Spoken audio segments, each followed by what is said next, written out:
All Welcome, right. everybody, to Suck Jerks Podcast, episode 123. I'm Mike Stewart, your host, and I am fortunate today to be joined by two good buddies. Tom Jackson of the Modus Sports Group. Welcome to the podcast, Tom.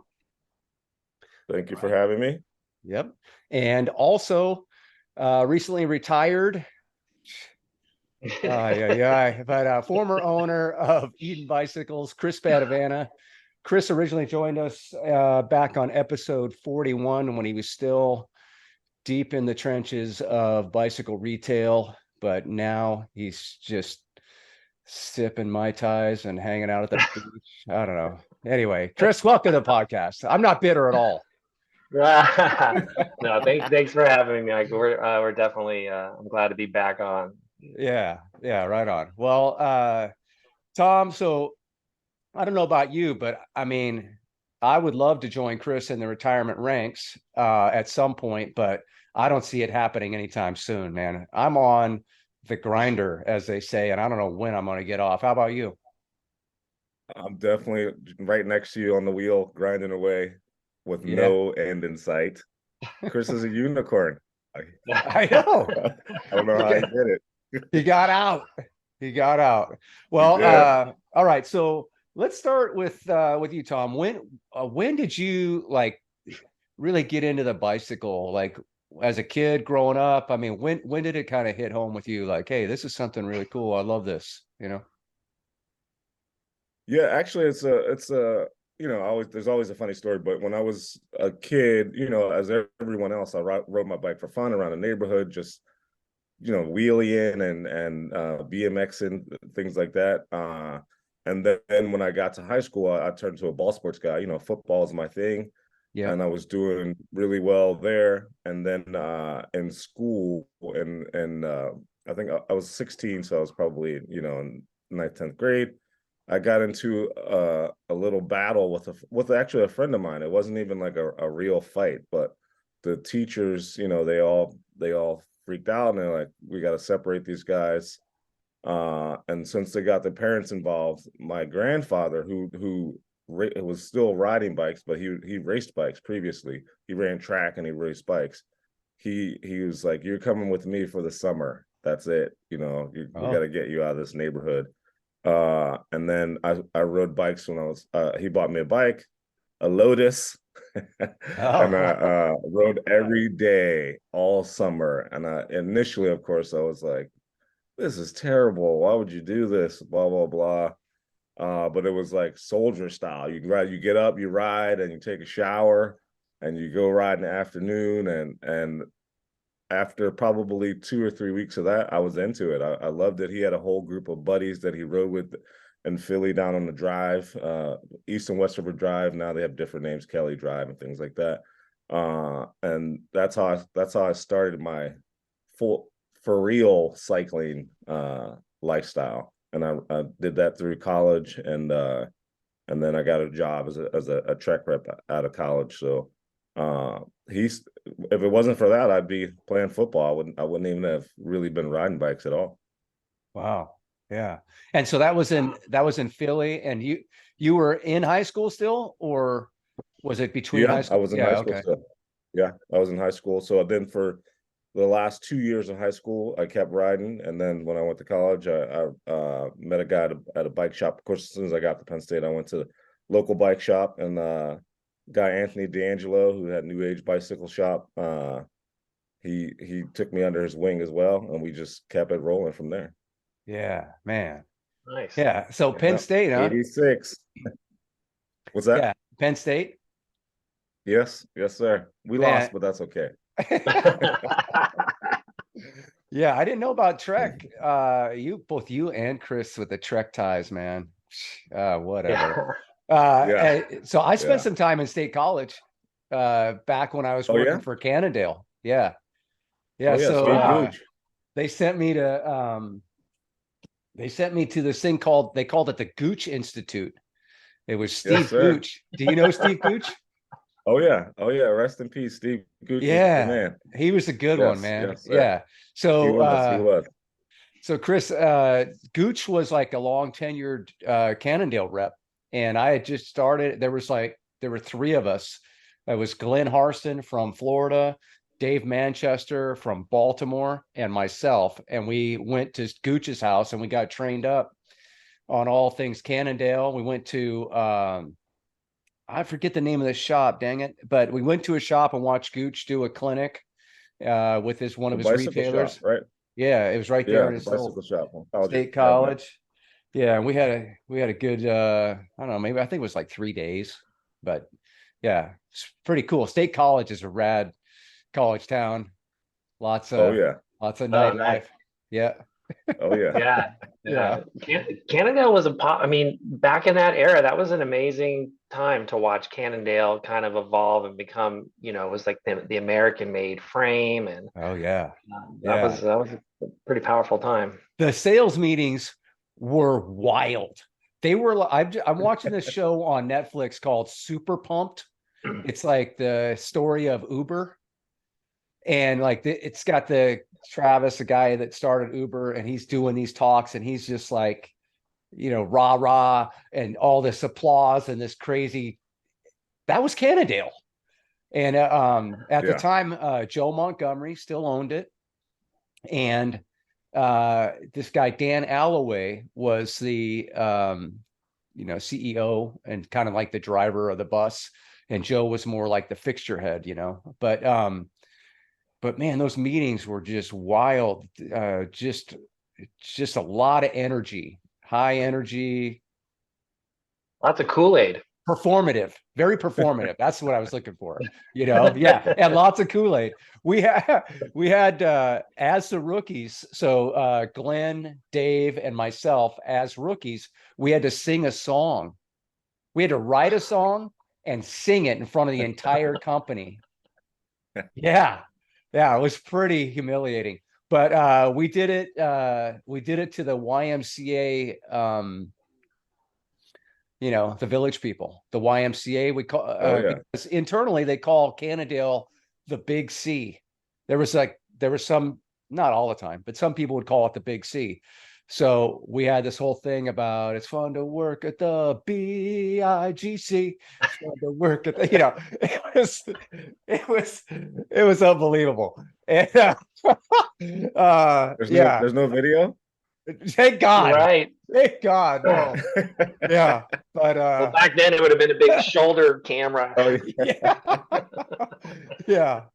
Yeah, unreal. But it was fun, you know, fun times. And Cannondale was really a unique company, to Chris's point, you know, trying to do it Yeah. all in the US. And I remember we went to the factory and they were showing all this testing going on with these, they were testing the cranks with this pneumatic thing, and they were doing all this, like, it looked really impressive. But at the time, the products were terrible. You know, we had these cranks, these Coda cranks, and they were just falling apart, and there was all kinds of like stuff that I saw being tested that looked, Yeah. you know, impressive in the testing, but you know, then it would just fall apart in the real world. But Yeah, anyway, I we know. got to figure it Yeah, I out. know that. Yeah, they did. I mean, I remember it was like probably 1990. They had brought by Cannondale to the shop I was working by, and it was or working at rather. Mhm. And it was the first rear shock I'd ever seen on a bike. I mean, front suspension was still like in its infancy, and Mhm. so they were like definitely pushing technology um, in those early days of the mountain bike, and it was cool. Yeah, I was in retail when we got our first. It was called the Delta V, Yeah. and it had like this little tiny pink coil spring on the back, and I think it had a flex stem on the front. Didn't even have a front suspension fork, and that was like, yeah, we sold them. Like splatter Oh yeah. paint, you know. People rode them. So, being in state college, did you have any interaction with Cannondale, or were you just like locked in on track? Oh And yeah. Oh yeah. I knew Gooch. I mean, I worked at the bicycle shop there after I went from New Age to the bicycle shop, and the Gooch was definitely, he was the rep and everything they had. I mean, I guess I've been out to the factory and everything. I saw all those machines, like you said, yeah, and all the ladies stitching up the yeah, clothing. Yeah, yeah. It was. I mean, they were, like Chris said, they're the American made company. They wanted to be similar to like Harley. You know what I mean? As far as yeah, that goes. And and they Yeah. definitely tried everything. They were front of the spear, as they say, good or for bad. They Right. gave it a shot in the beginning. Yeah. Yeah. Did you guys ever see that owner's manual video that they produced? And it had Joe Montgomery No. at the very end. He's walking down some railroad tracks with a full length leather trench coat on.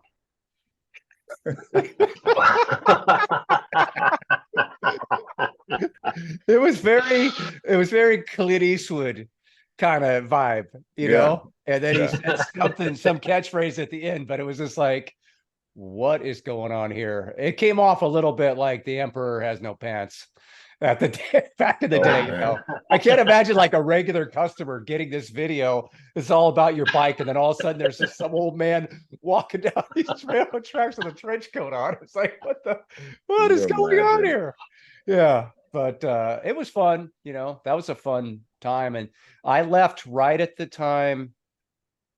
I'd always wanted to work for GT. I grew up, I raced BMX.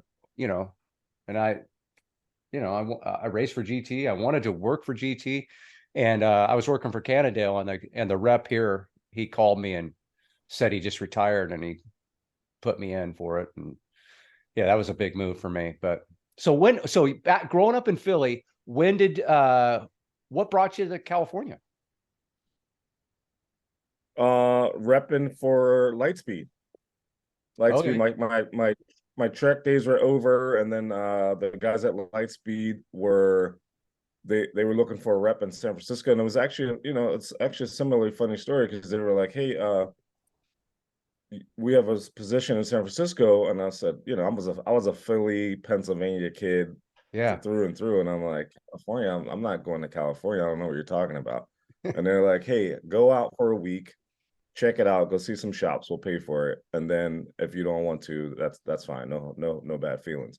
And I went for a week, and I went back home, got my stuff, and moved out here immediately. I Yeah. couldn't believe Wow. how nice it was out. Yeah, I was like, man, this is the place to be. I don't know what people are thinking in Philly. I love Philly, don't get me wrong. It's not Uh-huh. hot, but I have not been back. I, Yeah. I, I always love the little hints of Tom's Philly accent. You know, when you get him in the shop behind the scenes, and he kind of Uh-huh. lets go a little bit. Yeah, Tom's like, what Oh yeah, accent? What I are we try to talking tamp it down, but I can't. about? So how long Yeah, I have you mean, had been with Trek prior to how many years were you at Trek? Oh, about 5 years, maybe a little bit more. And Okay. then I I worked I worked there, yeah, about 5 years, and then I came out to California, and that was in 2002, I think it was. So been out Okay. there since Yeah. 2002. So did you Yeah, work was yeah. JT there when you were there? JT, John He Thompson? was, yeah, yeah, Yeah. yeah. He was there. Yeah, You know, he's my boss now at Giant. he is. I didn't Yeah. know that. Yeah. Yeah, no doubt. Wow. Yeah, he's worked for all the big three. He worked a lot of years at Trek and then a bunch of years at Specialized, and now he's been at Giant. I think he's been Yeah, at Giant sorry. for That's the 3 I years wasn't now. there when that JT was there. I was there when JT. Remember the rep in Marin County? Oh yeah, That Yeah, I John was there when he Thompson, was. Yeah, yeah, uh, yeah. the other John So Thompson. yes, I think he's retired too. not he did. Yeah, Yeah. oh, he I don't did. know how you guys are doing it, but So Now okay, that's so the first time I met you, Tom. Was at when you were repping Lightspeed. yeah, came up Yeah, was that to a rep Lightspeed, was that a American cycling group or something like that? American, Because yeah, American Bicycle Group, yeah, yeah, okay, ABG. that's were right. you Okay. exclusive with them, or was it you were an independent rep at that point, and that was just one of the portfolio? No, initially, I was a factory rep. Initially, they Okay. had factory reps. Yeah, yeah, Yeah, yeah. yeah. And what It was I'm sorry. Locally, was Kip Byers ever involved with them? Do you not that I remember? know of. Okay. Yeah, I'm trying to I remember. don't think he was involved with them. Yeah. Yeah. Yeah. Did you ever do Lightspeed, Chris, as a retailer? I did Merlin, and that's how I met Yeah, Tom, yeah, because we were just kind of starting our shop up, and we were looking for something that was kind of yeah unique. And Lightspeed kind of, it was maybe a little more mainstream than Merlin. More Is kind of For affordable. how I sure, felt. for sure. Yeah, Yeah, right. More yeah. affordable. Right. Yeah, definitely. Yeah. So I actually worked for Merlin at the very beginning. And Chris, when we first met each other, I was at independent rep and I was working under Gary Forsberg. And so I was selling Merlin, Speed Play, Bellwether, Trico saddles, throwback. But yeah, so Sorry. maybe I might have got you going with Merlin. I don't. Well, no, because I think when you were doing those lines, I was just managing the store, Yeah, and so that's that right. there That's was right. definitely no budget for that.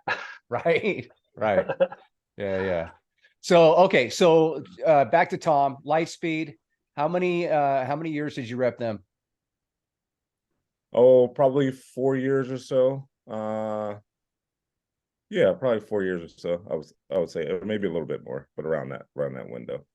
Okay. And then you left them for Let's see the transition there. So I left them and I was a Ceres rep for only about a year because then a Cannondale job came up, and then I was a Cannondale rep for 3 years about ish. Mhm. Yeah. And then I went to Marin Bikes. I was there for about 8 years at Marin Bikes. And Right. then from there I went to Pac Timo for a little stint, maybe a year. And then I got the Modus gig from there. Well, Okay. where were you? When were you with the Capo guys? Oh yeah, I forgot about Gary and Rob. Sorry about that. Uh, that was before the Ceres gig. So I was with the Capo guys, and then I went to Ceres, and then I went to Canada. I forgot. Sorry, Gary and Rob. You guys are awesome. Yeah, look out. We don't want Yeah, I any don't even know if smoke you with guys are doing Gary. it. Yeah. Yeah, I don't need that smoke. So when you were at Cannondale, was Tom Caddis there? Or had No, he TK was already he wasn't there when I was he there. was at Campy at that point? Yeah, he was at Campy. So But TK, Manchester was the manager there. oh Manchester, that's the guy I came in with. Yeah. Was that guy? That guy's a riot. He could be a stand-up comedian. Oh, that guy's the best. Yeah. Oh, I mean, I'm surprised he's not. He's always I on too, no matter what. he's unreal. And the did he do so when I was a kid, I mean, this is a long time ago, but there was this guy, Joe Orcovio, who would do and I he was don't an know. Italian guy. This is Joe Orcovio, and today's credit hold releases are, and it was just like this voicemail that came every single day. Well, Manchester would call me all the time. He's like, "Hey, Stuart, this is Joe Orcovio. What the fuck, man? You know, you got to get your shit together. I don't know what your credit hold releases, but shit ain't flying." I'd be like, "Well, okay, yeah, okay, Joe, you know," and he's like, "What's up, Parker? It's Manchester." I'm like, "Oh, okay." You know, it was just like, I mean, he would imitate people so dead on. It was Oh yeah. the guy's amazing. Is he still there? Do you know? I don't think so. I Yeah, don't I think heard so. he was running the whole They've been show. through like ownership changes and things like that. So Yeah, I don't think so. right. Now it's Pawn. But Right. Now it is. Yeah. yeah, TK was the guy who gave me my break really, because I was an independent rep with Forsberg, and that didn't go good at all. I mean, Gary got me out of the bike shop, but Yeah. that was a rough gig. And then I went to interview with TK, and he was asking me if I had college. It said required bachelor's degree was a requirement for the job, and I didn't have that. Yeah. And so I told him after we had a nice interview, and then I basically said, he goes, "Is there anything that you thought I was going to ask you that I didn't ask you?" And I said, "Yeah, you didn't ask about college." And he goes, "Tell me about college." And I said, "Oh, I just went to JUCO and dropped out, got a real job, and just kind of moved on." And he's like, "Oh, okay." And I said something about, work in retail. I mean, it's a better education for what I'm about to be, to be an outside sales rep in my mind. And so then he let me go. And then like 2 weeks went by, I didn't hear anything. And then I called him. I'm just like, Cool.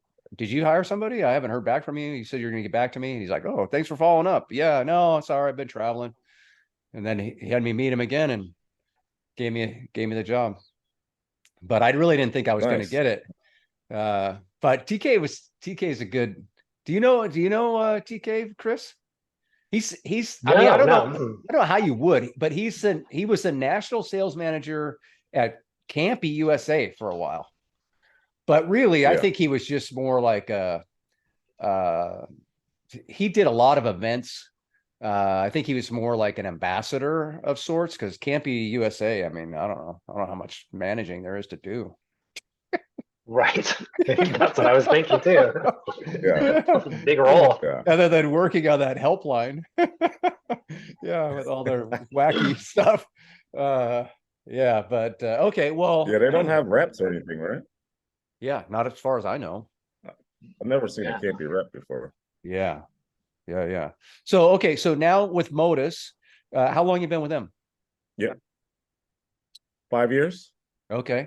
cool. 5 years. Yeah. And how's that working for Modus is Shimano? What else you got in there? In this area, we do the Shimano brands, which is laser and pro components, and Shimano footwear, also Shimano hard goods. And then we do Dynaplug, which is a company out of Chico. And Yeah. then we do Osprey packs. We still do the Pearl brand as well. Shimano sold Pearl, but we still represent them. And up north, they also do Schwalbe tires as well, but I don't do it down here. Okay. Yeah. Right on. Well, what's it like working for Shimano? Seems like I always feel like Shimano and Giant are kind of similar. Like these huge manufacturing companies that are, pointed in a direction and they're just going forward. Hard to really make any Yeah. changes, steer the ship at all. I mean, we're just kind of like on board and it's doing what it's doing. You feel that way? Absolutely. I mean, yeah, it's I mean, Shimano, they have a huge OE component, which is, we don't even get involved with at all. And we do, you know, hard goods, there's really only, and there's more, but there's really only three competitor or two other competitors besides us. Just there's SRAM and Campion, and to a lesser extent, Campion in the US. So you're in every dealer, basically, every single Yeah. dealer, and you're Yep. basically just managing the relationships and putting out fires for the most part, which there's not a ton of, but there obviously is a certain percentage of fires you put out. Yep. And then trying to, get the soft goods business in where you can. That's probably the toughest portion of the business, the helmets and shoes and pro components. Whereas the hard goods business it pretty much runs itself. You need to obviously manage it as much as you can, but the OE component really controls the hard goods business. Mm-hmm. If you're not an OE bikes, you hardly, dealers need less and less of you. So Right. So on the I got a couple questions for you, Shimano wise. On the pro side of the business, do you offer an 1.25 road stems? we do. Yeah. Okay. Yeah, like Yeah. one of the We only do. people. Yeah. Yeah. Well, I know FSA's got them now, and Zip is also offering 1.25. I care about that because we sell, Giant has a Zip. overdrive too.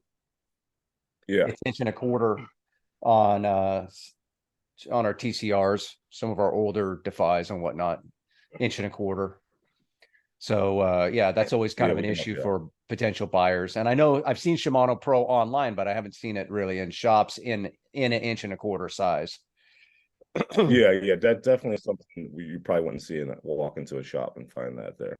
And Yeah. pro is something, it's a constant battle trying to get placement for that, because the line is it's a wide line. We have pumps and tools and saddles.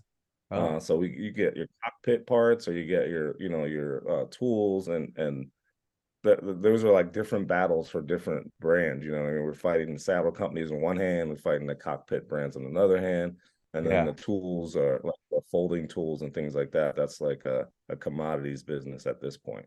Right. So many competitors. Yeah. Yeah. Yeah.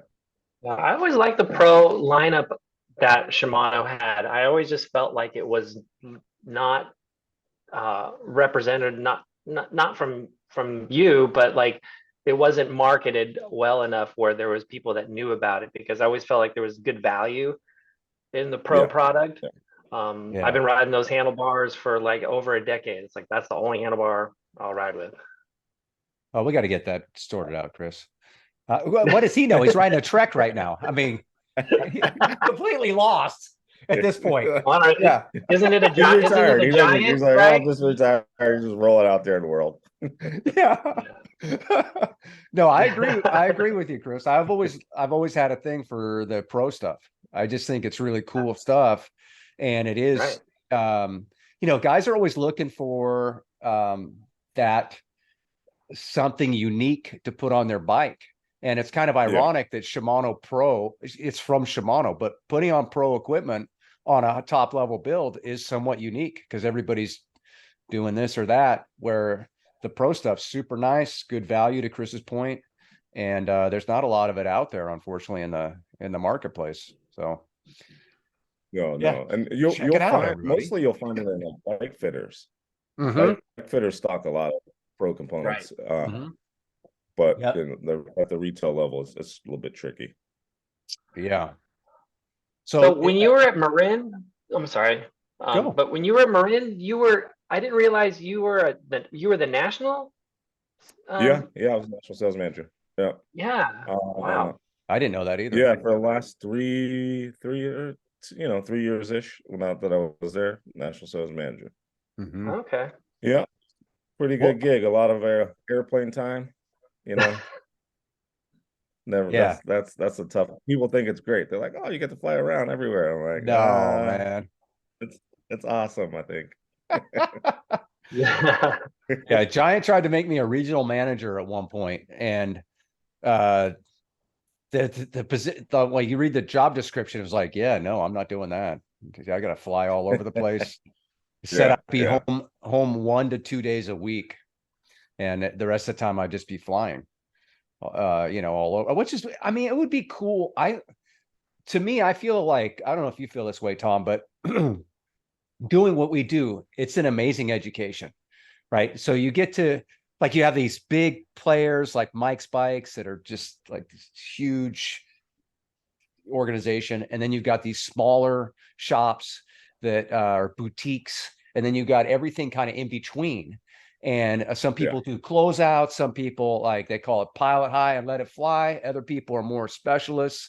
And it's really, it's awesome. Like, it's a great education. Like, if I ever shut it down and maybe want to do my own bike shop, I've got all kinds of ideas on, this guy did this really well, I could take that. This guy did this really good, I'll take that. And I think I could build like something really pretty special. And so I think being a national or a regional would just expand on that even more so. Probably at a national level, you're only dealing with the elites, right? So you're going to, you fly into Philly or New York or Texas or whatever, and you just, you're banging out like the big players. Oh yeah, you go. I mean, the top, 50, 100 customers, you want to put FaceTime with them and make sure the brand's okay long term in there, and go in and throw some ideas, try and get some more product placement. But really, you're just managing the relationship and making sure in the long term that the company and that business is solid. Yeah. I feel like that's something that's super important, is in terms of managing relationships, right? Because you have the frontline guy that's there in the trenches all the time doing his thing, and there's a solid relationship usually with the sales rep and almost all their shops. But to really fortify that relationship and take it to another level, you need that management engagement with the store. It does a lot for the brand in general, and just how the shop perceives the brand, how attentive the shop, the brand is to the shop. I think these are Correct. things that are really important. It gets kind of lost in today's business on some levels. But yeah, do you feel like you were able to establish that kind of good relationship and fortify those relationships? Is that how you felt it went? Yeah. I mean, I agree with you. I think that my time in the bike shop helped a lot, you know, because you have a sense of what the retailer is dealing with. I mean, you know, the obstacles that they face, and you know, some and Midwest and North and you know, Mid-Atlantic, they get, you know, 3 months of the year they're shut down. You have to keep that in mind when you're pitching things. You know what I mean? You're like, Yeah. all right, net 90 means nothing when you Yeah. when you're shut down for 3 months. You know what I mean? So like, let's make some adjustments, and you're able to have the high level conversations with the dealers. And you also sometimes I find, you know, and I'm sure you know this, you go into a retailer, you're traveling with a manager or something like that, and you're like, listen, man, you got to be able to read the room. If Yeah. you're not able to read the room, it's a tough sled. You know, we have the personal relationship with the retailers in our marketplace, and we come in with management. And I try not to be the guy who's like, just jump into, oh, how can we get more bikes in here? Or how can we do, you know, I'm like, okay, let's talk for a couple minutes and see where we're at, feel the Yeah. room out. Because, you know, every situation is different. Every retailer is different, like you said, and they have different needs. So you can't have a canned pitch every single time, or you know, oh my Yeah. goodness, that's the most painful thing. Right. You're like, Yeah. dude, throttle back. Yeah. The guy's got 300 of those over there. Well, You I've know. got a good story on this one. So when I was at Cannondale, they were really into flip charts. Oh yeah, oh yeah. Did Good. you ever have to do any flip charts? No, I never did. That was out by the time I got there. But Oh I've my had God. flip charts pitched to me, of course. Oh my God. So yeah, I'm sure, right? At the back Yeah, in Philly with Gooch. yeah, So yeah. so TK's traveling with me, and I have this guy. I really like this guy, but he was difficult. He was an outside rep before. His name was Dave Elliott. And he ultimately sold his store. He had Delta Cyclery in Stockton, and he sold it to Performance back in the day. But before he sold, I mean, it was like 8,000 square foot store, very well merchandised, big Cannondale dealer, sold multiple brands, but you know, he really did a good job for us. And so TK, he's traveling with me, and you know, he says before we go in, he says, we're gonna get two new models placed. And I said, hey TK, this guy already, it's soup to nuts in here. You getting two new models? I don't even know if there's two models he hasn't done. And Yeah. so anyway, so two new models. So we get in there, That's what and I we're know doing. and Dave's like he hates anything salesman-y, you know, any type of Yeah, sales yeah, pitch, sales, whatever. yeah. You know, he feels like he's been there, done that. And so TK brings up the flip chart, and I'm just like, oh no. And Dave's all, oh, so you have a flip chart, Mike? You know, like all sarcastic. Yeah, like, oh God. It was, And I'm like, yeah, I do. I have a flip chart. I'm just like, I'm like, fuck. So I go out to the car, I get the flip chart. We go into Dave's office. It's Dave on his side of the desk and TK and I on the other. And I start in with this flip chart. And it's like industry stats, but they're Cannondale yeah. created industry stats. So, and Dave's not like literally from the first slide, he's contesting everything. He goes, well, that's total bullshit. I was just looking at the MBDA numbers. That's not even right. What are you even telling me? I mean, every freaking slide, dude. I went through that thing so freaking fast. And there was a point where like I just kind of look at Dave and I'm just kind of like, come on, dude. You know? And so anyway, so we got through it. Yeah, but man, yeah. Anyway, I don't know where I was going with that, but yeah, it's sales management. No, And sometimes, you know, like I love TK. great dude. Yeah, yeah. But that was a situation like you're describing where it's like, you got to read the room, man. This guy does not want to, he doesn't want the Cannondale propaganda. No. He's not gonna buy into any of that shit. And he's gonna be annoyed that we're making him listen to it. And Yeah, but me anyway, too. we got through it. But yeah, being able to read the room. I think working at the shop gives you that kind of, like, you could pick up the, like, if you didn't work in a shop, a lot of times you wouldn't even know. Like, the mechanic is usually the guy driving the bus. Usually, Oh yeah, right? The opinion of the yeah, shop a lot of time is the best mechanic's opinion. And then that filters down to the salespeople, in some cases ownership. In other cases, like with Chris, Chris was a mechanic and the owner, and he drove yes, the bus at the shop, right? But there are a lot of shops, like if you never worked in a shop, you could see where a sales guy might just walk in and just ignore the service people, yeah. and just go right to the Well, manager or the salespeople. Right. And so having that practical experience of working in a shop, understanding the dynamics in play, and then taking that as a national sales manager, that's going to give you a great advantage. absolutely. And one of the things that I mean, I try to do this from day one, and I try to do it everywhere I go. I mean, at this age, I'm not the best with names anymore, but Yeah. I say hello to everyone at the shop, Yeah. and I say goodbye to everyone at the shop. I Yeah. want to make sure everyone knows that they're important, just as important to me as everything else. Or that, at least, because sometimes people come in from companies and there might be a newer employee or employee that feels left out or whatever. I make sure everyone knows they're just as important as everyone else Yeah. everywhere I go, every time. It's And And so yeah, important. that's my and you did that really, really, really well. I mean, it was definitely something that I noticed when you came into Eden, is that you would recognize everybody in the back, and say something to somebody. And I think yeah. that was really good. Yeah. It's huge. I mean, you And, have to. like you said, your age, my age too, right? And like, I don't remember names a lot. I mean, I see guys pretty regularly, right? And sometimes like I'd be like, oh, I just can't remember that dude's name. And then other times you meet somebody for the second time. That's always embarrassing. It's like, oh, hey man, what's Yeah. up? Yeah, how long you been here? He's like, oh, dude, I was here like 6 months ago when you were in here. I'm like, oh shit, okay, and I was like, oh well, right on, and I don't know. Sometimes you get in I, these embarrassing conversations but only because you're trying to connect with each person.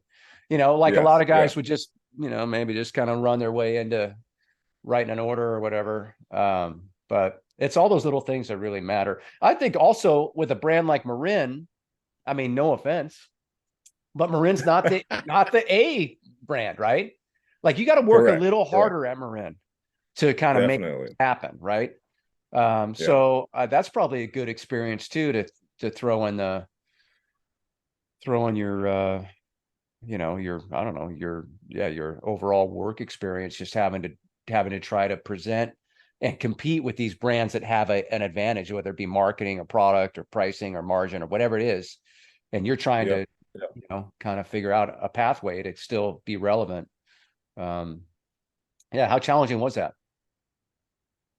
I mean, it was Marin at the time I was there. It was definitely if you sell entry level mountain bikes or hybrids, they can compete with everyone, right? That's no Yep. problem there. But at the higher end mountain, and then especially, they didn't really have any road race bikes, but they had dirt drop bar bikes. It was super competitive, and in that level of bike, the opinions rule the show. Like you said, Yeah. you got to find the key person in the shop that runs all the opinions, and if you can't get it by that person, you're dead in the water. Yep. And funny story, we had a meeting at Marin, and they came out with a new bike, a new mountain bike, and it was very nice. I'm not gonna say it wasn't, but it was like $7,000 to $8,000, and they're like, how many do you need for the US? And I'm like, what's the MOQ? And everyone got all bent out of shape. They're like, what do you mean you're not behind the brand, you're not behind the product? And I try to explain to them, since we were in the building, like, this isn't in the building conversation. Yeah. That's not going to work. I mean, Yeah. this was probably 5 years ago when If it wasn't a Santa Cruz or a Specialized, forget about it. And you know, I mean, and Yep. everyone else was fighting for the rest of the pie. And you try to explain to brands, and I say to people all the time, I say, I hear what you're saying. Now you need to listen to what I'm saying. That's not going to happen. So let's figure out what can happen and let's move on. Or we can Right. just fight this battle forever, but it's not going to work. And but you get the experience. You get to figure out where you can get it in, where it doesn't work. You know, you have conversations with dealers about maybe some successful things people have done to sell the product, and you just keep grinding. You know, you just Right. keep grinding, and you know, eventually you'll get to where you need to be. Maybe not where you want to be, but you'll get to where you need to be. Right. Yeah.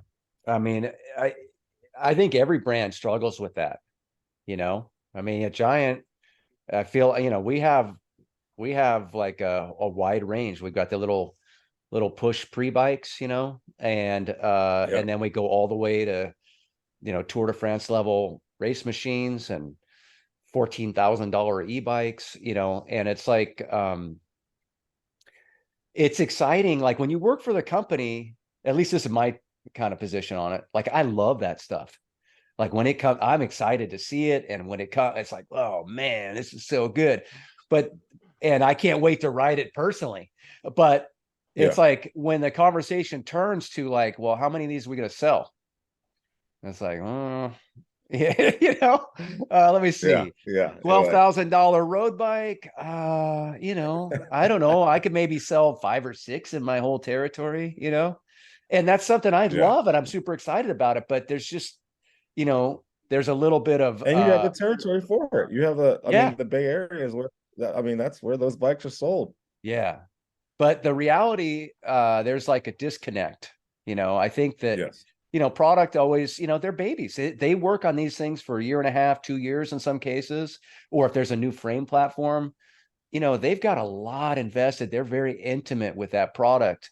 And then to have some sales guy just go, yeah, I love it, but we're not going to sell these, you know, Yeah. that's got to be just really painful on that side of it. So I always try to be sensitive to that when you Of know, course. Yeah. critiquing or anything like that. But yeah, you have to have those real in the building talks. Um, and sometimes people don't really like what you have to say. Yeah. Darn it. Yeah. Well, Well, how'd you feel, CP, when we were coming in, pitching you with something that you knew was just not going to work?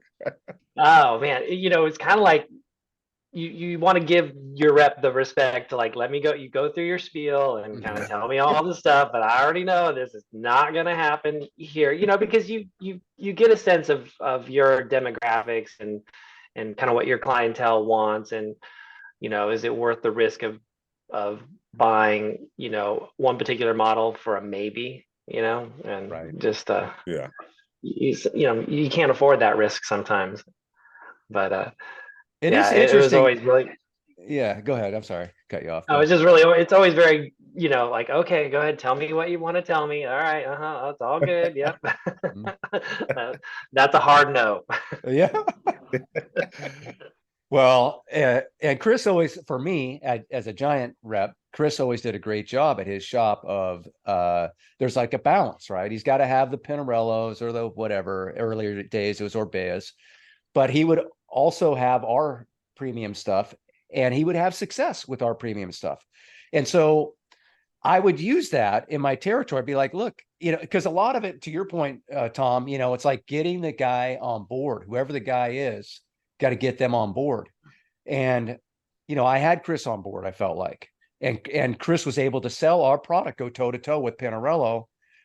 Maybe not Pinarello, maybe he would sell somebody that could be in the market for a Pinarello. They might end up with a Giant TCR or a Propel. Right.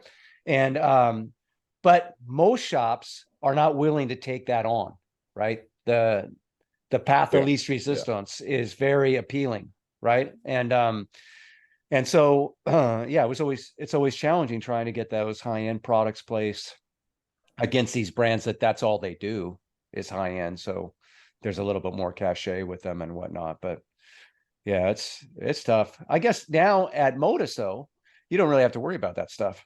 right? You're not, No bikes. Yeah, yeah, no you're bikes at not, all. Just Shimano hard goods and then soft goods. Yeah. No yeah, bikes at all. It's an interesting time because you go in and you still hear the conversations and people still want to know your opinion. They're like, yeah, hey, what do you think about this brand, or what do you think about this bike, or and you kind of have to soft pedal, because right. you're like, I know I'm this guy. Switzerland. Yeah. Right, he's yeah. got he's got kids. He's got to feed his kids, so I don't want to stomp on him. Too bad. So you're just like, but I tell dealers honestly, I try to let them know because it's a long. If you're not thinking that you're in it for the long game, then you're going about it all wrong. That's right. Because you give a guy a couple bad opinions and you're out. You're just not Yep. only are you out for the opinion game, but they don't want to buy anything from you. You know what I mean? Because you cost them some money Right. when you could have been honest and just said, even if it's just I really don't want to say anything on that one. They know what that means. You know what I mean? You don't have Right. to throw anyone under the bus, but you gotta know this is, if you're not playing the long game, you're absolutely doing it wrong. But it's without having to do bikes. It's pretty, like right now, for instance, I was looking for a new bike, a mountain bike, and the options from my perspective, I hadn't really looked at buying a new mountain bike in a few years, right? Yeah. And there are a lot of, I mean, there are a lot of options, Yeah, really good options, right? And I'm like, for sure. whoa, this is crazy. I mean, I remember, when I was a consumer, there was like three options. Yeah. I want this one, but I can't afford it. So which one of these two am I going to buy? And now, I mean, there are so many really good bikes and so many different categories for mountain. You know what I mean? It's like, Yeah. do I want a trail bike? Do I want I mean, obviously I want a trail bike, but do I want a lightweight trail bike? Do I want one with a little more travel? Or Yeah. do I really just want to buy an e-bike? And then if I want to buy an e-bike, do I want same thing? Do I want a 170 e-bike, or do I want, one with the lightweight mode drive unit? There's so many options out there that I would literally was stuck in my tracks. I had to like park it for a minute Yeah. and I'll go back to it because it was overwhelming. And that made me think, like, what is the consumer up against? Like, what are Right. they up against? Because Seriously. I mean, I have the industry inside angle and they don't. And Yeah. there's new consumers. It gave me a new perspective on. I'm like, why didn't that guy just buy that bike? I don't understand why he's wasting the sales or the salesman's time. That's a great bike. Wasn't going to buy it, but and I didn't think about, they've been researching this thing for 3 months and Yeah. they're at the store and they still don't know what to do. All right. And then that's, I was like, whoa. Paralysis by analysis. Yes, Yeah. yes, The nice thing yes, is, the nice thing is now, like if you look at suspension, like the suspension systems that are, in play, it's all really good stuff. it's very good stuff.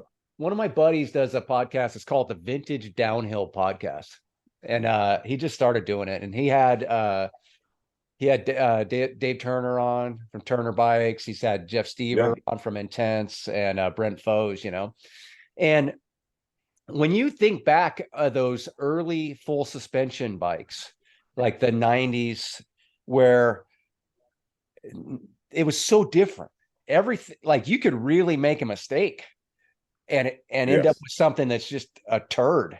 Whereas now, I mean, if you stick with some of the better options, you're going to end up with an amazing bike, whether it be a Giant, preferably, or a Trek, or a Santa Cruz, or a Specialized. yeah, All these brands make ripping killer trail bikes, and the suspension, any kind of suspension technology, I would say from this day forward, maybe I'll eat these words, is going to be like incremental improvements. I feel like they've kind of really yes, sorted out the anti-squat versus, the sag and all that. That stuff's all sorted out. Whereas in the '90s, these bikes were wild variants. And yeah, so in one sense, I understand what you're saying. There's so many choices, but on the other hand, you're going to get a nice bike. If you're in the market, let's say you're going to spend $3,000 on a mountain bike, trail bike, you're going to end up with a pretty nice, a bike that works really well. So, yeah. Oh, there we go. Sorry. No, no, don't I had to worry. get my computer is running out of power. Oh, is that right? Yeah. All right. Yeah. So When you were now we're talking good. about There we go. you were talking about those turds from the 90s, Yeah. remember that unified rear triangle and Oh Gary my Fisher? gosh. Yes. The URT. I had Oh, to be on Dude, board. Like that was the only brand we could get. It was just like, I have to sell this thing. Oh man, oh it's my horrible. gosh. Yeah. There were some stinkers out there, man. I mean, what, Oh yeah. that's just what it was. Everybody, but in a Even way, the linkages would blow out. You're like, oh you yeah. just be riding along. You remember they were Bolt talking with about shit off. those ones that had the shock that went into the tube. It was like Oh the man. and the shock goes into the top tube, and the shock shaft is like 9 millimeters, and that's handling all of the side deflection. Your shock is now in charge of all of you, Just like and the shocks are just blowing up left and right, of course. going down a trail like a corgi. Yeah.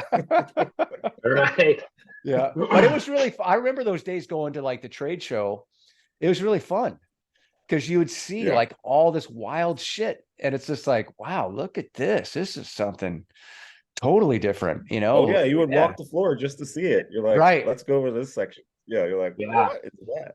Yeah, the super You're bikes. Like, carbon spoke, they're crazy. Yeah. Yeah. What are they thinking?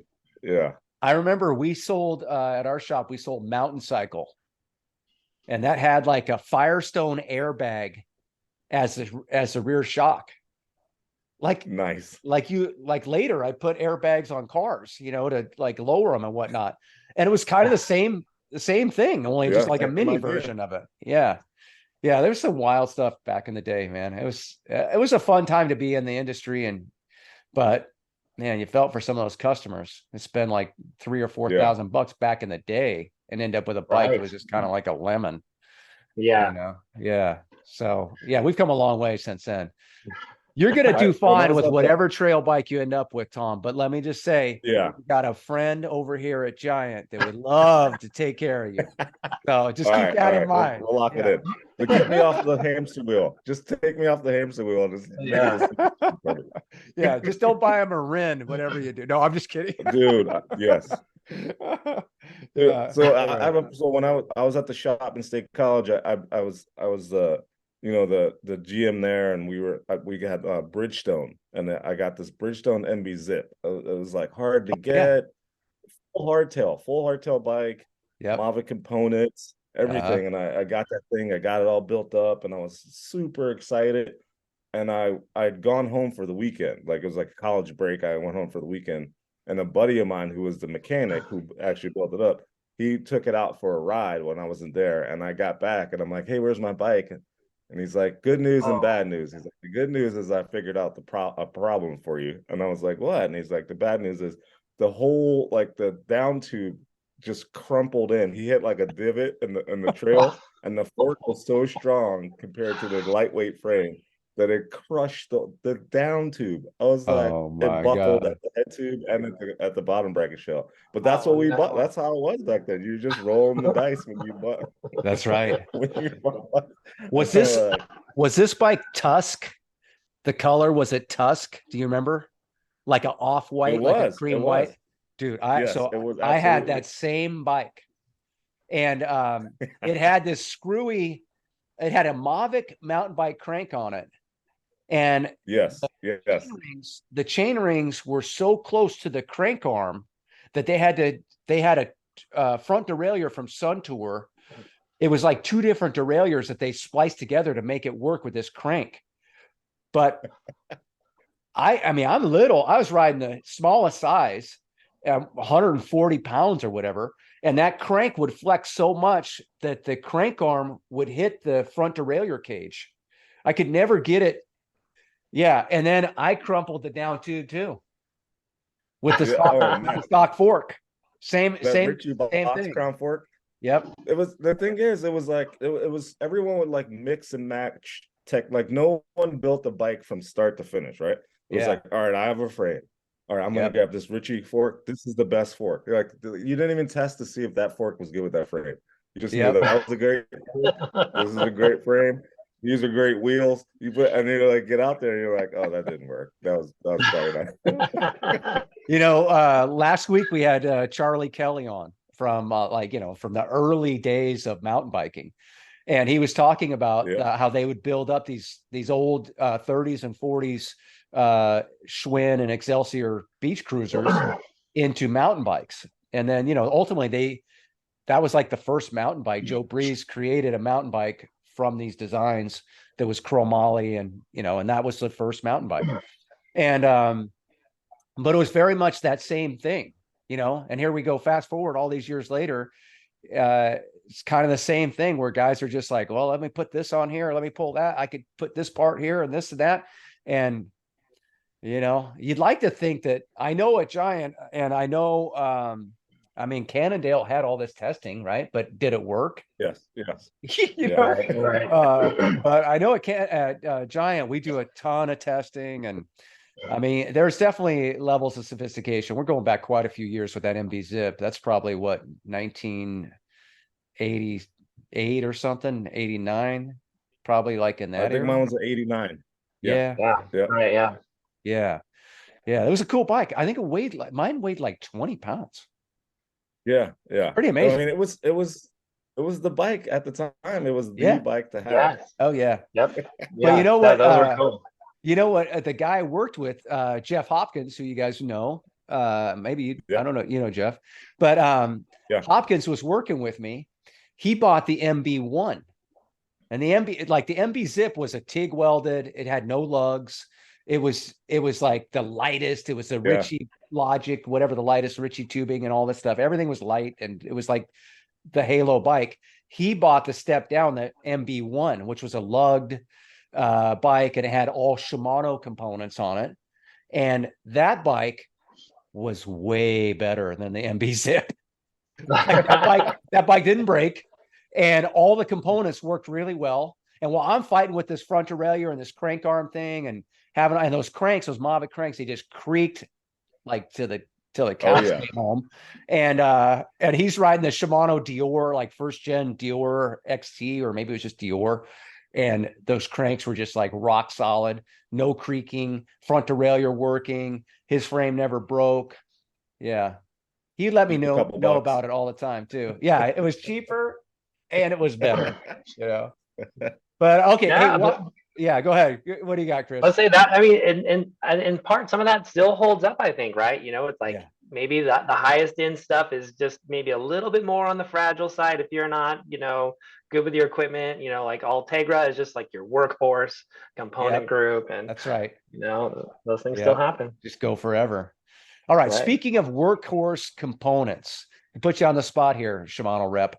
Okay, right. So for as long as I've been in the bike business, even back in the day, in the early 90s, we were selling pro mountain bikes, and this is when Kuka and Ringley, White Industries, Paul Component, all these little companies were making cranks and all this stuff. But I used to tell my customers all the time, don't buy the Kuka crank. Buy the XTR crank. The XTR crank is cold forged. It's not going to creak. It's bulletproof. It's going to last forever. And it's light as hell. It's engineered. It's better.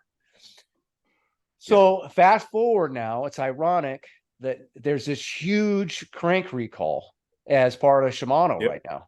So can you speak to that at all?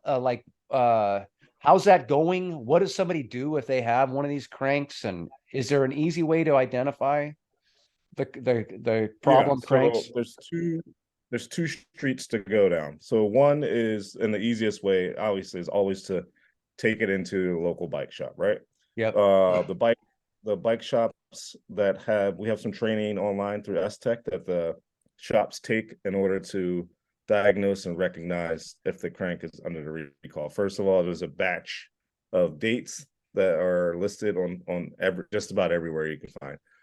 If your cranks fall between these date ranges, you take it into your local bike shop. They should be trained up on how to diagnose it. It's pretty if you've heard some creaking and you've had your chains tightened down and it still creaks and you have a problem with creaking sounds, take it in, that's a sign. Or if there's some delamination happening at certain points on the crank arm, that's a sign, a key sign. But if you, as a consumer, you can do the diagnosis yourself, and there's a 1-800 number that you call, and they will run you through the recall process. But the very simplest way is to take it into a local bike shop and have them do it. They can take it off the bike, assess it, really clean it up, and really diagnose it, send it into Shimano. If it passes, they put it back on the bike. We take care of the bike shop as far as giving them credit or paying them to do the diagnosis for us. You're out no money as a consumer. And if it is considered a recall or one part of the recall, we're going to send you a replacement crank with the new current version of the crank arm and 11-speed chain rings. So you get wholly replaced. And if you have a third party, if you have a power meter system that's a Shimano power meter, you will get a Shimano power meter in exchange. But if you have a third party power meter system, 4Eyes or Stages or any of those brands, Shimano they'll send you a payment directly. So the shop will receive the crank, the replacement crank, and then the consumer will receive a payment to them, a rebate, I think we're calling it, and that will cover the cost of having your crank, having a power meter reinstalled on the new crank. Wow. And that's basically the gist of it. Yeah, there's more just of it. Yeah, that's great. And so and I'm how not many... a lawyer, so please don't Yeah. hold me to this. Yeah.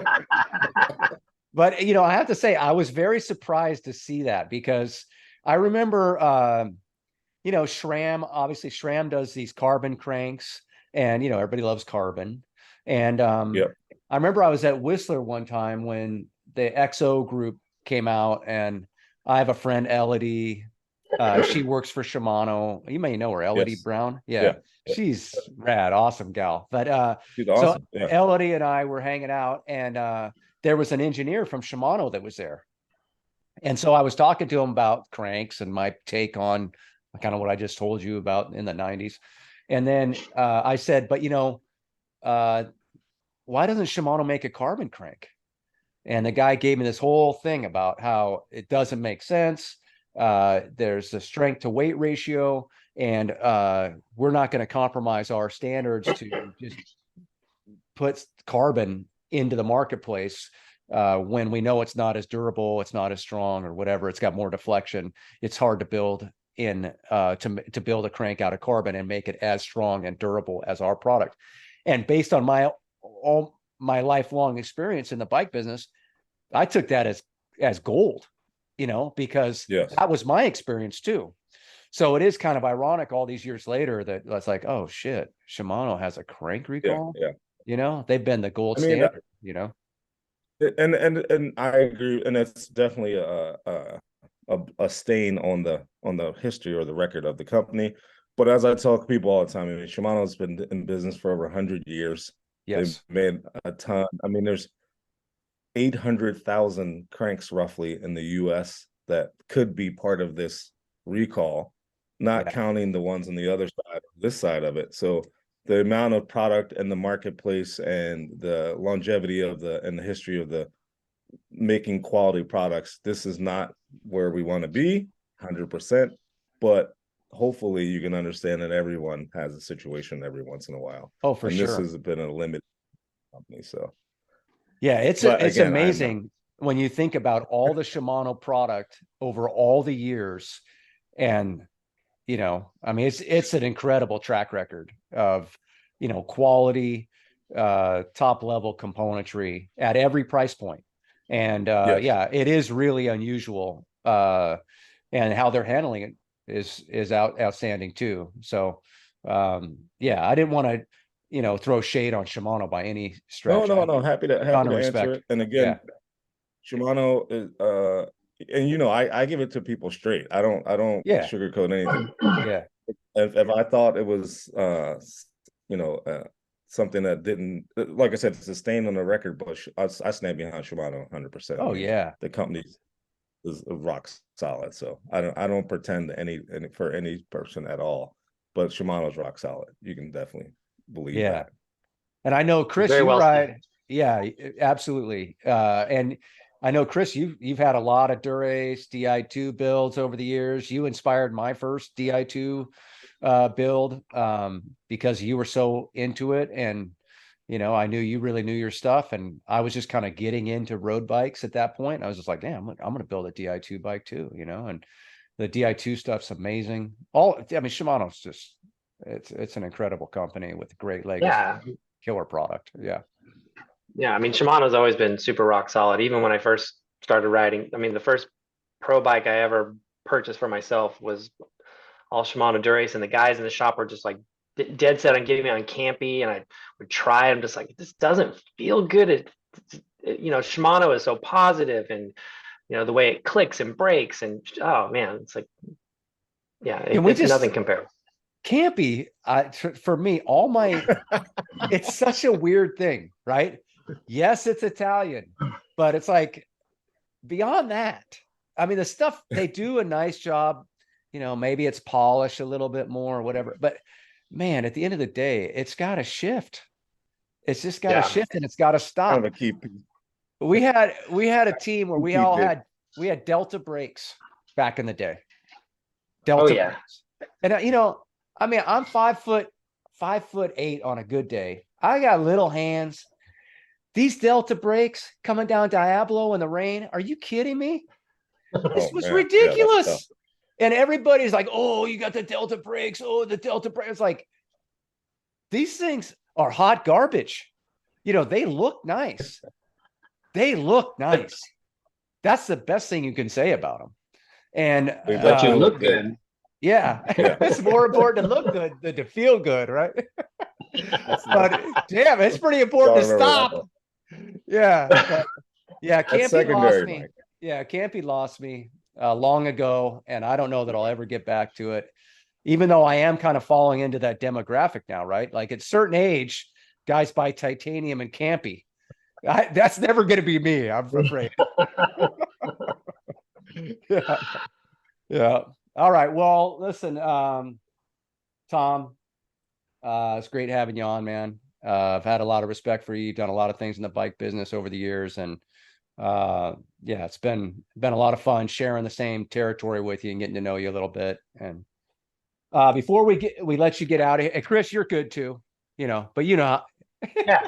Chris and I feel like Chris and I are like homies, so he knows how I feel. There's a lot of love there for sure, and all the support over the years. Obviously, it means the world to me. Yeah.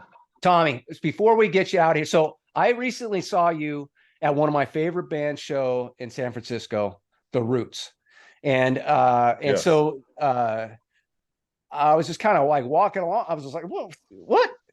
And I didn't know that you were from Philly originally, and the Roots are from Philly, so there's Yes. obviously a tie-in there, but yeah, they're an amazing band, and it was just cool seeing you there, and that's something we share. But It we was do great have seeing you there. I was like, is that Stewie? Like, what's up, man? yeah, I'm a hip hop fan, Real. man. I can't help it, man. It I was love a hip great hop. show too.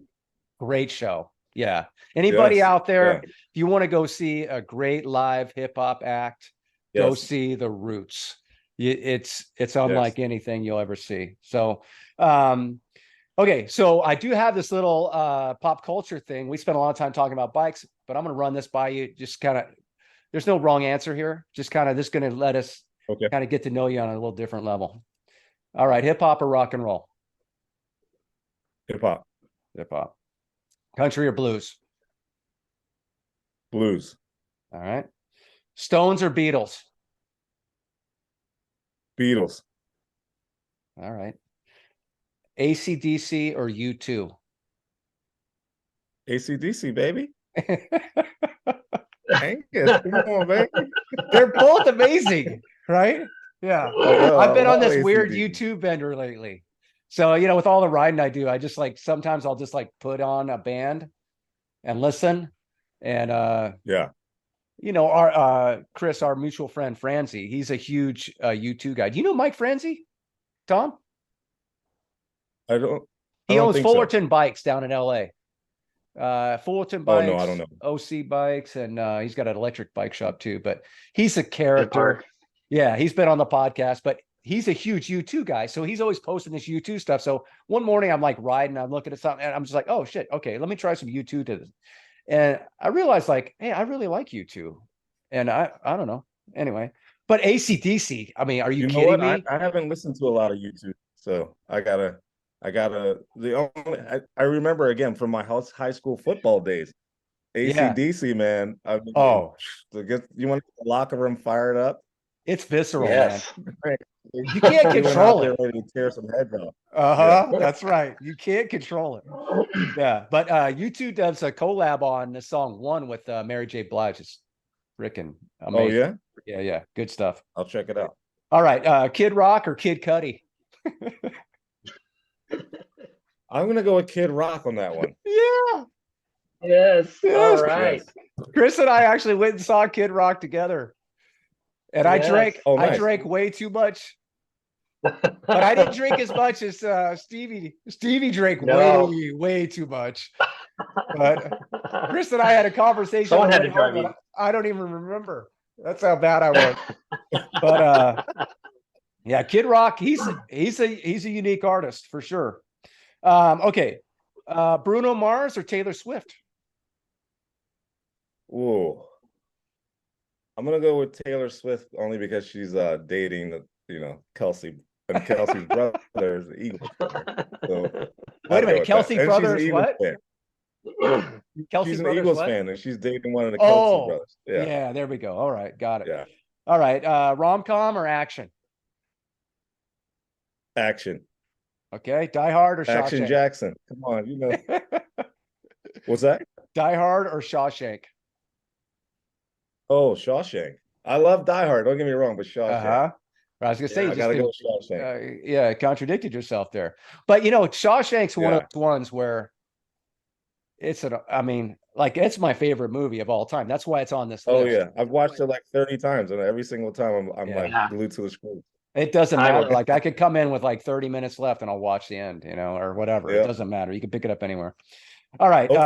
Hopefully we don't have to put up the Brooks was here sign, Mike. Yeah. Let's hope not. Chris left us. Chris Yeah. Chris left us like Andy did. Yeah. All right. Talladega Nights or Hangover? Talladega Nights is one of my favorite movies. This freaking hilarious. It is. All right. How about you, Chris? You got a preference there? On that one, Yeah. Hangover. I'm a Hangover guy. I should have been doing you on all these. When you were on the first time, did we go through this list? Some of those were on the list. Some of them weren't. Okay. Yeah, for sure. Yeah, Kid Rock and Yeah. Kid Cudi was a recent ad. Yeah. Okay. De Niro or Talladega Nights, Denzel? Ricky Bobby. Ricky Bobby, Baby Jesus. Yeah. Little 8-pound, 6-ounce baby Jesus. Don't even know the word. You're not first, you're last. Some dude. iconic lines. Iconic Listen, lines. You could be You could- second. You could be third. You could even be fourth. You could basically cut up any like 30-second clip man. in that movie, and there's some gold in there all Beautiful. along the way. Totally. And and Hangover was a brilliant movie. That was really Oh, fun. it's a great movie. Yeah, Great but movie, yeah. Talladega Nights just yeah. It's weird with Will Ferrell too. I don't know. Do you guys have this? Like Will Ferrell for me, sometimes it's too much, and I like it crosses over yeah. into like this is not funny to me even at all. This is stupid. Do you guys have that with him or Yeah. no? Oh yeah. Oh yeah. Yeah. He can Yeah. get crazy, Yeah, but you love it. but it's genius. There's like a genius It there. is, it is. Yeah. Okay. De Niro or Yeah. Denzel? Ooh, Denzel. I gotta go with Denzel. Yeah, I love De Niro though, but I gotta go with Denzel. same. I heard that Eliminator 3 is supposed to be killer. Oh, I haven't seen it yet. I haven't seen it yet either, but I saw somebody talking about it. How about you, Chris? De Niro, man, that you blew it. That line, yeah. Yeah, and Raging Bull, that whole Oh, yeah. concept, that was I like him in wild. Oh Heat. yeah. when he was in Heat. Heat. That was awesome. That was good too. Yeah. Yep. No doubt. Yeah, Okay. both great. Holly Berry or Jennifer Aniston? Holly Berry. Yeah. How about Holly you, Chris? Berry. Holly Berry. They're both amazing, but Holly Berry, all-timer. Okay, Yeah. endurance or Holly sprint? Berry. Sprint. Definitely. Definitely sprint. Okay. Yeah. Yes. Hanging Uh, bars, Mike. Come on. how about power or spin to win? Spinners are winners. Yeah, I go with power. I know Uh-huh. spin to win is the right thing, but I go with power. Yeah. I'm too old to change. You gotta, yeah. It's a different motor. It's a different deal. Yeah. All right. Baseball or basketball? Baseball. How about you, Chris? Baseball. Yeah, Yeah. definitely baseball. Yeah. I got to coach with this guy who coached in the Dodger organization. He played in the Dodger organization as a catcher. Excuse me. He did not coach in the Dodger organization, but he played at the minor league level. But I got to coach with him for 2 years, and I thought I really knew baseball. Man, this guy, Oh yeah. it was amazing. And yeah, so he made me love baseball. Like, yeah, it just changed the entire game for me. So there's a lot of nuance in baseball, but basketball is pretty hard. There's I mean, fun. basketball is fun, just straight entertainment.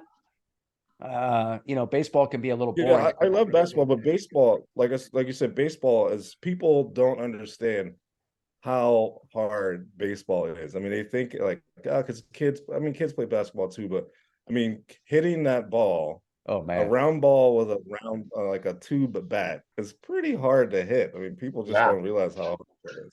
Have you ever And the heard throws that? they make- Yeah. Have you ever heard that Lasorda rant about baseball versus No. golf? No. Oh, What'd he say? it's incredible. He's just like, are you fucking Oh, I gotta kidding check it me? out. You're just gonna line up and hit a stationary ball with a club. You're trying to tell me that's the hardest shit there is? You get out of your fucking mind. Like, try standing 90 feet off of somebody throwing a 104-mile fastball at you, and you try to hit it with this little wooden stick. And then he's gonna throw 104, and the next pitch is gonna be 82, and it's gonna curve and sink all over the place. You're gonna try to hit that. You're trying to tell me golf is the hardest sport? Give me a fucking break. Right. It's a killer rant. I like Lasorda. I mean, like only Lasorda could do, right? I can't do a Lasorda. Oh yeah. Oh yeah. All right. Offense or defense? For which sport? Just in general. Life. Defense. Then I go with defense. All right. How about you, Chris? Defense? Yeah, definitely got to play defense. Yep. Good defense. Yeah. Beats some good offense. Defense, you can shake the life out of them on defense, Mike. Uh-huh. Those you can put the hurt into them. I guess the new way you can't do it that way. Sorry, I forgot. Okay. Yeah. It's funny. But back in the day, Yeah. a little forearm shiver. Good defense leads to offense sometimes. It does. It does. I worked with this guy. You can put him into the wall. I worked with this guy back in the day when no one in the company had sold $1 million in bikes in a month. That had never happened before. And this guy in Colorado, he's my roommate, Steve Nagelkirk. And I love this guy to this day. He's like a brother. But Nagelkirk sold $1 million in a month. And like, I think at the time, the top was like 800,000. Like he blew right through the top, Yeah. And so I said, hey, how'd you do it? Like, what do you mean? I go, well, how'd you sell $1 million in a month? He goes, well, he says, I just walk in, I put the gun on the table, and I say, this is going to go one of two ways. So I don't know if that's offense or defense or what. That's one way to do it. Definitely, that shit wouldn't fly today, though. No. All right, so I digress. Okay, Steph Curry or LeBron? I'll go with Steph. Oh man, yeah. How about you? Yeah, definitely Steph. Well, Oakland, right? Yeah. Plus, just likable. He's just so damn likable. Yeah. Seems like a real. Yeah, he's a good guy. Real good dude, Okay, 60s or 80s? 80s. How about Yeah, you, Chris? 80s for sure. I can't relate to the 60s, so Dude, I'm sitting in front of a 60 Buick right now. You're It's my baby. an old soul, old You can't soul. see it. I love the old shit, man. Yeah, I'm more of a 60s guy. Okay, give me some music from the 80s. I mean, Michael Jackson Off the Wall. Mm-hmm. Yeah. I just watched Yeah, that yeah. Billie Jean clip from that award show Oh yeah, when he did yeah, like I really like the old stuff, but what I really like is the yeah. new stuff. And he did that Billie Jean. Oh man, Like I remember when that's fire. we were kids. My grandma would like she would come home on Fridays from work. We lived like our houses, the backyards were together, so we lived on one block. She lived in the other. And on Fridays, she would come home and she would put on Michael Jackson Off the Wall. And she'd say, "Come on around and hang out with me." And me and my brother would go around there and hang out with her. She would be drinking like a little gin and tonic, and then we would be eating, like cheesesteaks and drinking soda, and we'd just be dancing for her all night long. And that was my memory of that stuff there. Every time I think about that song. That's Oh yeah, awesome. Off the Wall. Such an amazing album, right? That was so Yeah. cool. Oh yeah. Incredible. Well, when I was a kid, I loved the Jackson 5. And Oh yeah. my parents took me to the Circle Star Theater to see the Jackson 5. And Michael was just a little guy, but he still had solo stuff. So it was like the Jackson 5 concert, but then Michael would do a couple Yeah. solo shows. But I remember at the Jackson 5 concert at the Circle Star Theater in like maybe like the 70s. I think we were the only white people in the entire arena. And I don't In the remember whole even in the in the whole place. And I remember my dad, I didn't even I'm a kid, didn't resonate with me at all. Yeah, yeah. And my dad said, he looks around, he goes, "I think we're the only white people here." And I look around the arena and I was just like, wow. That really You're like, you're like, yeah. this must be But I amazing. got at the I don't know what, that was just a weird moment, but I got the Jackson 5 poster and that lived in my bedroom, man, for the longest time. And man, I always had the Jackson 5. But that's when I realized like Michael was such a talent and he would dance, he would do these dances. And I remember trying to replicate those dances. And even that Billie Jean thing, when he did that moonwalk and he took the hat off and he just flung it. It was such a boss move, man. And I was just like, Right. I don't have it. I'm not. Yeah, I'm good on a bike. I'm not so good on the dance floor. That's what we used to do. We'd go around and just entertain my grandma, just doing Michael Jackson dances, trying to do them for her. She loved it. She'd be like, "Do that dance for me, baby." Yeah. Oh, that's awesome. Yeah. Yeah, that's cool, man. What a great memory. All right. Hey, Yeah. last one. Hot or cold? Hot. I get about- cold easy. Yeah. How about you, Chris? I like the cold. I like to warm up. Really? Man. It's hard to, yeah, like I can't ride in the heat. Yeah, it's no bueno, but I can ride when it's cold. I've had some really miserable cold experiences on the bike. Yeah. The hot experiences I can tolerate, but man, the cold. Woo. I actually got hypothermia and my fingertips are still numb to this day in Maui on Haleakala. Oh, that's right. That's right. So yeah, the cold really messes with me. And it's worse now. Once you get hypothermia, it's like it won't even have to be that cold. Like sometimes in the mornings I'll get out, it'll be like in the mid 30s and I'll be decked out, but my fingers just go right to uncomfortable. So yeah, I'll take the hot over the cold. But yeah, one time we did Diablo on New Year's Day and showed up. I was young, forgot my shorts, but I had tights. So, have my gloves. We ride to the top. It's snowing at the top, and I'm like 16 or 17. So, because I didn't have shorts or anything to protect my nether region, I took the gloves off and stuffed them down there and rode down in the snow with no gloves. Like, I gotta protect those. Yeah. Executive decision. You're Take like, care of the jewels. Yeah. Exactly. Well, hey, speaking of let Go me just ahead. throw one thing in there, Mike. The 80s 80s stuff remind me as well. Since it's that time of the year, my first hip hop album was Curtis Blow Christmas Rapping, 1980. Oh, Oh Check man. that out if you can. First, yeah. I got a little record player and that album, and that was my very first hip hop How album. about that? Curtis Blow with Nice. the hip hop Yeah. holiday. That's awesome. I'll have to look Check for that that out. one. Christmas Rapping. Yeah, totally. Yeah. Yeah. There That's was a great. lot of that back in the day, like these hip hop holiday. There was, yeah, Yeah. Yeah. yeah. That was like a genre, even. Yeah. But yeah, so I've had some serious jackhammer sessions coming down Diablo.